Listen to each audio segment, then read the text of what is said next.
Next customer, please. Tell her one.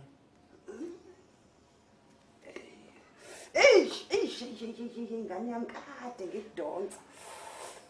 Hey, wazi wangisinda umncane, wazi wangisinda. Hey. Ngizocela ucisha amakhandlela bese ubeka u50 ukhanyisa.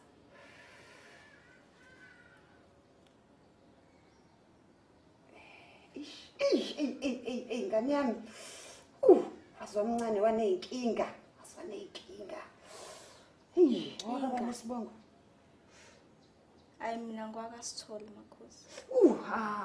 Ngengezwa. Ngizwile bengidonsa wena. Athi umuntu omdala wena unenkinga, athi umuntu omdala inkinga zakho zasesikoleni, athi umuntu omdala kwalonyaka bekufanele ngaba uphasa ngafana ngabe wena uyi. Ngisho ukuya e-high school. Kodwa nje kunesithunywa sakho esigadile noma usuphasa nje uphasa ngokucicimezela. Athi umuntu omdala inkinga zakho ngane yami. Athi umuntu omdala umekhuluma enyungu umuntu omdala athi wena ugange umuntu wasekhaya phakathi kwekhaya egcekeni athi umuntu omdala wena bakusikela inwele. Hawu ngeke makhosi engathi unokudideka kancane. Mina kade ngasiqeda isikole.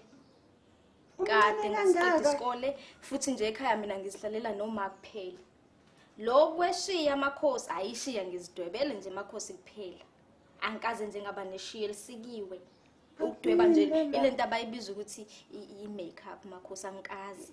Bona ke mina seniyangidida ke mina futhi nawe usuyangidida. Kumncane kangaka usuqeda isikole.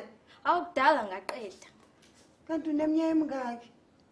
Manje u21 nje makhosi isikole ngasiqeda nje ngina 17. Manje ngitshela ngesikole. Futhi ngiyaxakeka mina makhosi ngithi ngena nje usuyangibhulela.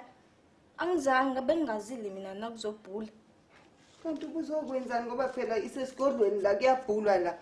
Wena fanele ufika la nomuntu omdala ke yabona ke mina sengiyadideka ke manje ngibafuna nabantu abangakhulu ngoba bangibhulisa into ewrong. Mina ngithi uyingane phela ngibhula ngikhiphe emadrowini okubhulela izingane.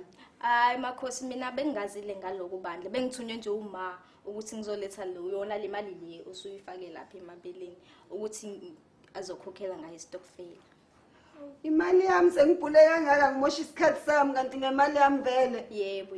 Ngiphumele ngane yami ngathi uzongibangela isicefe ke nje nawe. Ngathi uzongibangela isicefe nje ubale ngabe ngena ama customer kuzongena wena kanti imali yami le. Angiphumele nemconjwana. Hayi, ngisale. Umuntu ngathi kuzofanele ayozama ukubhula kwenye indawo ke nje abantu balana athi aseyaphela nama customer. Umuntu uzoyaphi nje kwenye indawo. Sengijabule kangaka ngithi sekuza nezingane ezincane phela izingane ezincane ezikholwa yiyo yonke into beyizogcwala ngenza imali.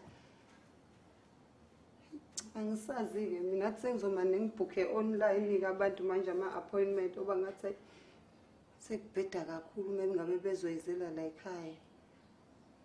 Sekuqala nokuba empty nje kanti ngisafika la bengeve kumnandi begcwala ngenza inqwaba yo R50.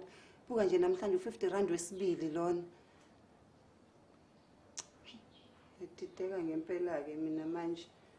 Please subscribe to my YouTube channel for more videos. Subscription is free. Mahala.